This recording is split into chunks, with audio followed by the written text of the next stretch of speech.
Est-il judicieux de prendre date et d'ouvrir une assurance vie? C'est ce que nous allons voir tout de suite. L'assurance vie est un produit qui bénéficie d'une fiscalité très avantageuse. Mais le problème, c'est que cette fiscalité, elle est très avantageuse. Plus on avance dans le temps, plus elle va être avantageuse. Donc, un petit rappel sur le fonctionnement de la fiscalité de l'assurance vie. Si vous ouvrez une assurance vie aujourd'hui et que vous faites des versements, la fiscalité en cas de rachat de votre assurance vie, les 4 premières années, elle va être de 35%, ou ce qu'on appelle, donc ça c'est le prélèvement forfaitaire libératoire, ou à votre impôt sur le revenu. Donc si vous avez un impôt sur le revenu inférieur à 35%, vous allez choisir la fiscalité de l'impôt sur le revenu. Entre 4 et 8 ans, vous allez avoir les mêmes options, sauf que le prélèvement forfaitaire libératoire, il va être à 15%. Et au-dessus de 8 ans, vous allez avoir le droit à 4 600 € pour une personne de plus-value, de retrait de plus-value sans aucun impôt. Et au-dessus, vous serez imposé à 7,5% ou à l'impôt sur le revenu. Donc à tout ça, on ajoute la CSG qui aujourd'hui est de 15,5%. Donc on se rend bien compte que plus on avance dans le temps, plus la fiscalité de l'assurance vie va être intéressante. C'est pour ça qu'on entend souvent des banquiers ou des personnes vous conseiller de dire ouvrez une assurance vie pour prendre date. Même si vous mettez une petite somme aujourd'hui, quelques euros, le jour où vous ferez un versement plus important, vous aurez pris date dans votre assurance vie et vous aurez une fiscalité qui sera plus avantageuse en cas de retrait. Alors, cette remarque en soi est pertinente. Plus vous allez prendre date tôt, plus vous atteindrez rapidement, plus vous aurez atteint les 8 ans tôt dans votre vie, et plus, si vous mettez de l'argent, vous aurez une fiscalité avantageuse. Mais il faut faire attention quand même à certains points. Le premier notamment, c'est que la fiscalité, elle n'est pas si confiscatoire que ça, parce que si on se place dans le cas où vous versez une somme d'argent aujourd'hui et vous faites un rachat dans les 4 ans, admettons que vous mettiez 100 000 €. Dans les 4 ans, vous atteignez par exemple 110 000 € et vous allez racheter 50% de votre assurance vie. Dans ce cas-là, qu'est-ce qui se passe? Il y a une formule qui est donnée par l'État pour le rachat d'assurance vie qui dit que, contrairement à un autre placement financier, quand vous allez racheter, vous n'allez pas racheter uniquement de la plus-value, mais vous allez racheter une partie de patrimoine. Donc, si vous avez mis 100 000 €,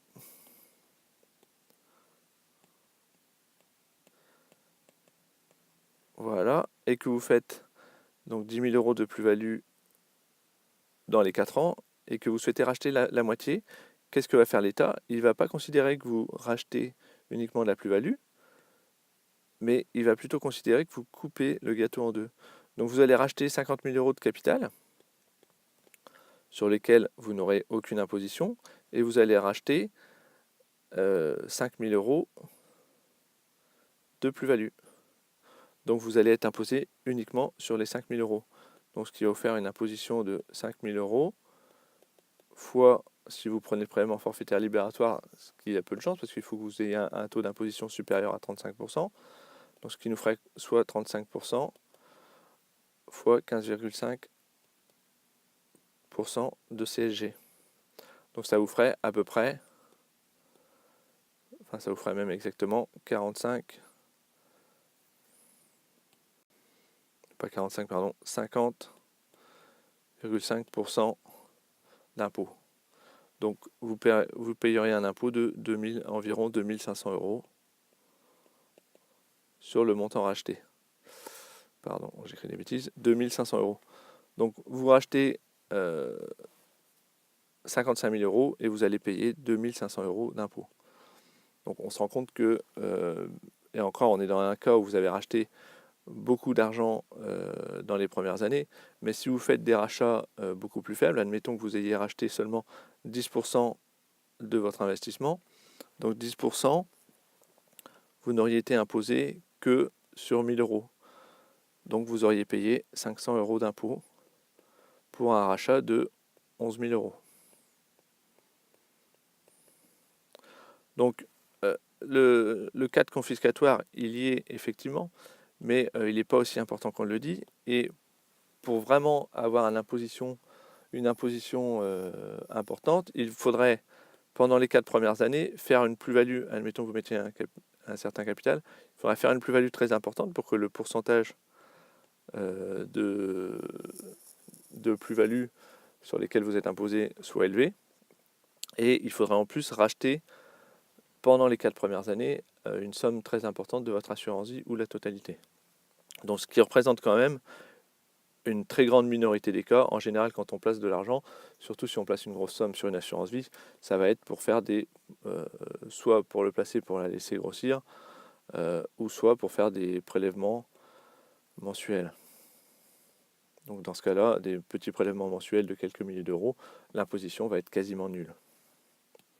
Donc vous vous rendez compte que si vous n'avez pas pris date dans votre assurance vie, et même si vous faites un gros versement, c'est pas du tout catastrophique. La deuxième raison, ce qu'on oublie, ce qu'on vous dit pas quand on vous conseille de prendre date dans une assurance vie, c'est de savoir quels vont être vos objectifs. Quel type d'investisseur allez-vous être? Parce que des assurances vie, il en existe une multitude. Et à chaque investisseur peut correspondre à une assurance vie. Donc est-ce que vous allez vouloir toucher des revenus avec votre assurance vie? Est-ce que vous allez privilégier des placements financiers? Est-ce que vous voulez transmettre votre patrimoine? Est-ce que vous avez envie d'investir dans l'immobilier? Est-ce que vous recherchez uniquement des fonds en euros? Etc. Donc il faudrait déjà, le jour où vous ouvrez votre assurance vie, savoir un petit peu quels vont être vos objectifs plus tard, ce qui n'est pas, premièrement, pas forcément évident à faire. Et si vous ne savez pas quels sont vos objectifs, il va falloir déterminer une assurance vie qui va vous permettre le plus de possibilités pour la suite. Donc par exemple, une assurance vie qui va avoir des fonds en euros performants, qui va permettre d'investir dans les unités de compte sur les marchés financiers, qui va vous permettre d'investir dans l'immobilier par exemple. Et donc c'est là où le choix de l'assurance vie est vraiment essentiel. Et donc prendre date sur une assurance vie qui ne va pas vous permettre de faire ce que vous voulez, qui ne vous permet pas d'investir sur les instruments financiers, qui ne vous permet pas d'investir dans l'immobilier, alors que c'est des investissements que vous souhaiteriez faire par la suite, c'est une aberration parce que vous allez avoir une assurance vie, vous aurez pris date et vous aurez de l'antériorité, mais au moment où vous allez vouloir mettre des fonds, finalement vous allez vous rendre compte que votre assurance vie elle ne vous correspond pas. Également faites attention, en général quand on ouvre des assurances vie comme ça, c'est en général les banquiers qui vont vous conseiller ça, et les assurances vie des banques ont souvent des frais d'entrée élevés. Et donc, si vous placez quelques dizaines d'euros pour faire plaisir aux banquiers et ouvrir une assurance vie, si vous avez 2% ou 3% ou 4% de frais d'entrée, c'est pas très grave. Par contre, si demain vous avez placé un capital plus important ou faire des versements réguliers beaucoup plus importants, les frais d'entrée, ça va être quand même beaucoup plus important et vous allez vouloir y réfléchir et peut-être du coup changer d'assurance vie.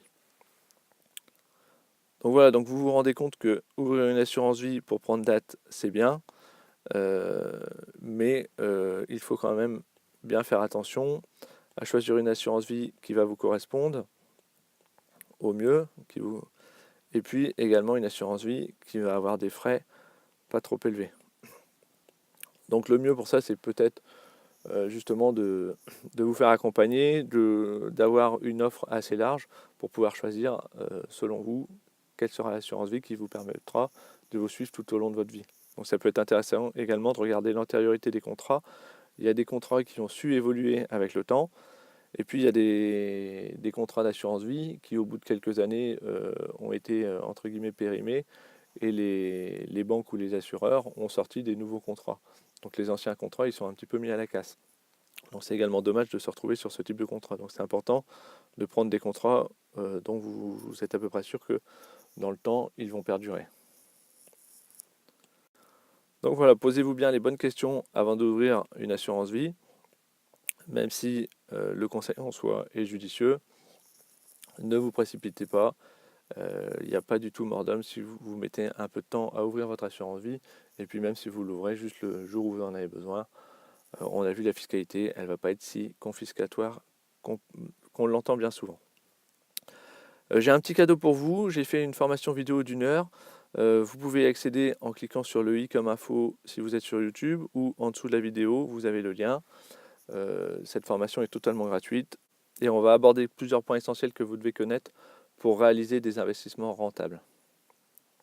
Voilà, je vous dis à tout de suite de l'autre côté.